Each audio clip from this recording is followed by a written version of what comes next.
Bienvenidos. Hoy vamos a meternos de lleno con el funcionalismo, una corriente que, marcó un antes y un después en la psicología.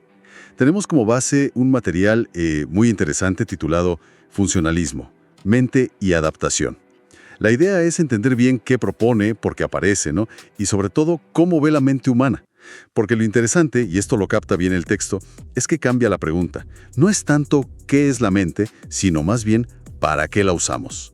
Ahí está el giro. Vamos a ver qué tal. Exacto. Y para entender esa pregunta, hay que ver de dónde viene, ¿no? El funcionalismo no surge de la nada. Nace, como bien dices, como una respuesta y a veces una crítica bastante fuerte a lo que había antes, como el estructuralismo. Ellos querían como descomponer la conciencia en pedacitos, en sus elementos más básicos, ¿viste? Casi como un químico. Pero el funcionalismo dice, un momento, quizás hay elementos sí, pero lo que importa de verdad es qué hace la mente, cuál es su función. Y ahí la palabra clave, que seguro el material de mente y adaptación resalta, es adaptación. ¿Cómo nos ayuda lo que pensamos, lo que sentimos, lo que hacemos? ¿Cómo nos ayuda todo eso a sobrevivir, a ajustarnos al mundo? La mente entonces no es algo estático, es una herramienta, o mejor dicho, un conjunto de herramientas dinámicas. Entiendo. O sea, si no se trata de buscar ladrillos mentales, ¿cómo se imaginan la conciencia? El texto que leímos habla de un flujo continuo de pensamientos. Esa imagen me parece mucho más, más real, ¿no? Más como lo vivimos. Totalmente. Como un río, decías antes. No las gotas separadas, sino la corriente. Exacto. Esa metáfora del río, la stream of consciousness, es puro William James. Él es la figura central aquí. Su libro, Principios de Psicología de 1890, es fundamental. Y lo que James decía, y seguro la fuente lo explica bien, no era solo una forma bonita de decirlo. Era una idea de base. La conciencia no se puede partir en pedazos estáticos sin destruirla. Es como querer agarrar un pensamiento para mirarlo fijo. En el momento que lo intentas congelar, ya cambió, ya no es el mismo, o se te escapa. James describió varias características de esta corriente, ¿no? Decía que es personal, mi conciencia es mía, que está en constante cambio. Nunca pensamos o sentimos exactamente lo mismo dos veces, que es continua. Sentimos un hilo que nos une a través del tiempo aunque durmamos o nos distraigamos. Y que es selectiva. Ajá. Siempre estamos eligiendo a qué prestarle atención. Y lo genial es que James veía todo esto como adaptativo. Claro. La continuidad nos da identidad. El cambio nos permite ajustarnos. La selectividad nos ayuda a enfocarnos en lo importante, para sobrevivir, para lograr metas. Eso que mencionas de la selectividad, del cambio constante, me conecta con otra idea que creo que sale del texto, la de que somos seres activos, no somos como esponjas que solo absorben, ¿verdad? El funcionalismo nos ve más bien interactuando, usando esa corriente mental para resolver cosas. Precisamente. Esa es otra ruptura importante. No solo reaccionamos al mundo, sino que actuamos sobre él. Y esa acción está guiada por nuestras funciones mentales. Piensa en cómo aprendemos. Para un funcionalista, aprender no es solo asociar cosas pasivamente, es entender cómo el aprendizaje nos ayuda a adaptarnos. Claro, tiene una utilidad. Exacto, porque recordamos dónde hay peligro, porque es vital. Y los hábitos son formas eficientes de responder a cosas que pasan siempre, ¿no? Así liberamos la mente para nuevos problemas. Entonces, este enfoque en la utilidad, cambia totalmente cómo se hace psicología. Ya no sirve solo sentarse en un laboratorio a describir sensaciones, como hacían los estructuralistas. Me imagino que los funcionalistas querían ver la mente funcionando en la vida real, ¿no? Correcto. Si la pregunta es ¿para qué sirve?, tienes que mirar la mente en acción, en su ambiente. Y eso abrió un abanico de métodos enorme. Empezaron a usar cuestionarios, pruebas mentales, de ahí vienen un poco los tests psicológicos. También observaciones del comportamiento, estudios con animales. Claro. Si la mente es una herramienta evolutiva, ver cómo otros animales resuelven problemas nos dice algo sobre nosotros también. Justamente. Y eso era algo que el estructuralismo, con su método de introspección tan específico para adultos entrenados, pues difícilmente podía hacer. Esta apertura que mencionas, el funcionalismo como que amplió muchísimo el campo de la psicología, ¿cierto? El material lo sugiere. Definitivamente. Hizo que la psicología se sintiera mucho más relevante para el día a día. Al preguntar por la función surgieron preguntas aplicadas, cómo mejorar la educación para que los chicos aprendan mejor a adaptarse, Ajá. cómo influyen las emociones en nuestras decisiones y cómo las regulamos para estar mejor. Eso es súper adaptativo. O las diferencias individuales, porque algunas personas son mejores para ciertas cosas, cómo se relaciona eso con su éxito.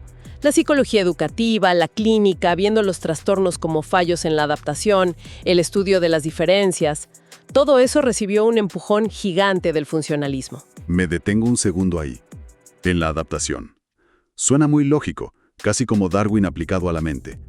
Pero, ¿todo lo que hacemos mentalmente es adaptativo? ¿Qué pasa con, no sé, los pensamientos obsesivos o emociones que nos paralizan en vez de ayudarnos?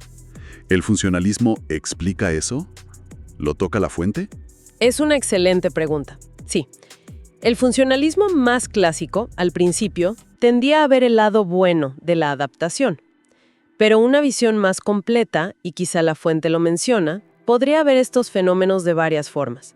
Primero, algo que fue útil en el pasado evolutivo, como una respuesta de ansiedad fuerte, puede ser un problema hoy. Ya veo, el contexto cambia. Exacto.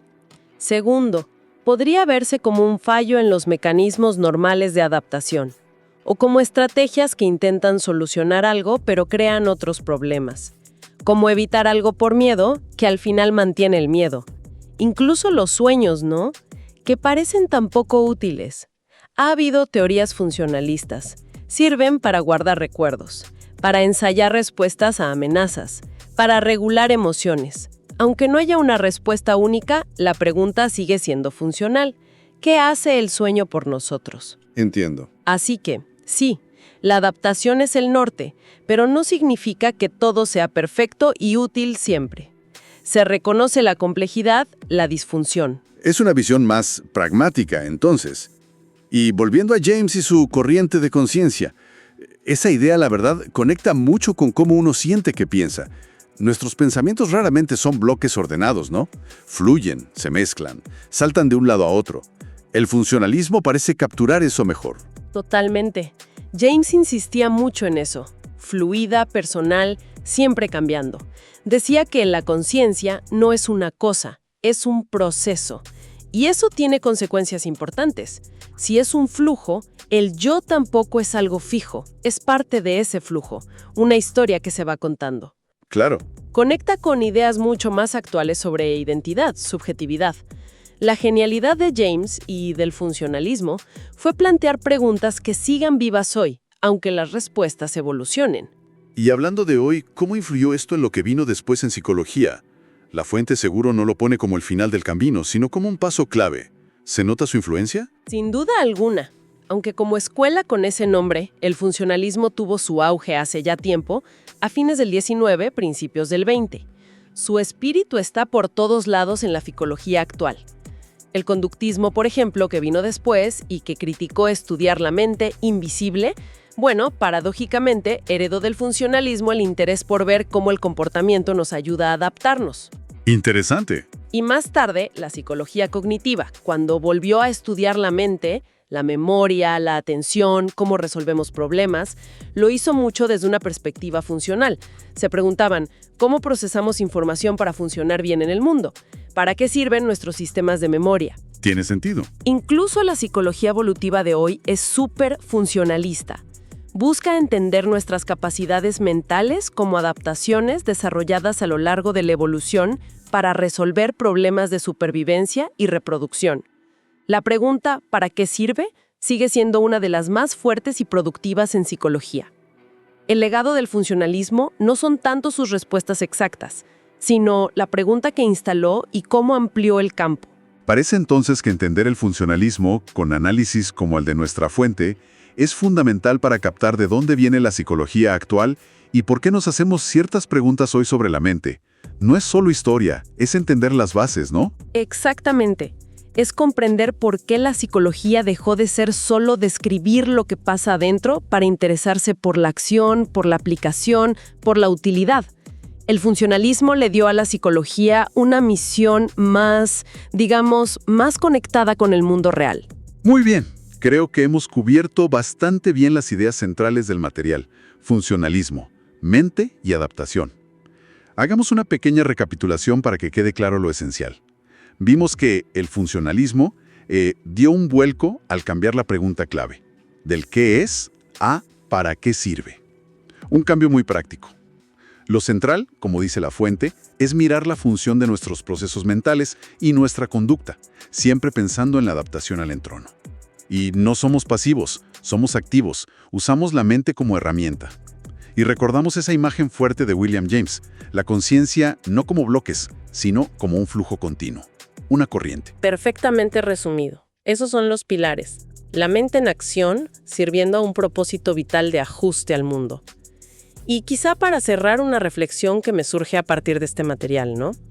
¿Hasta qué punto esta mirada funcionalista que está tan metida en la psicología que vino después, hasta qué punto nos influye hoy, quizás sin darnos cuenta, en cómo vemos cosas prácticas de la vida? A ver, Pensemos en la educación, por ejemplo. ¿No está siempre la idea de que tiene que servir para algo, preparar para la vida, desarrollar herramientas adaptativas? Sí, totalmente. O en el trabajo. Buscamos optimizar funciones, ¿no? Que cada uno cumpla su función, mejorar la eficiencia, que es una forma de adaptarse al entorno laboral. Incluso nosotros mismos, cuando tenemos un problema, no intentamos a veces entender la función de lo que sentimos, de la ansiedad o la frustración, para poder manejarlo mejor. Reconocemos esa búsqueda de propósito y utilidad, que es tan funcionalista, en nuestro día a día. Es una pregunta muy interesante. Sí, te deja pensando. Definitivamente, explorar estas miradas sobre la mente como la que nos dio la fuente sobre el funcionalismo no solo nos cuenta historia, nos da herramientas para pensar sobre nosotros y nuestro mundo de otra manera. Una buena base para seguir explorando.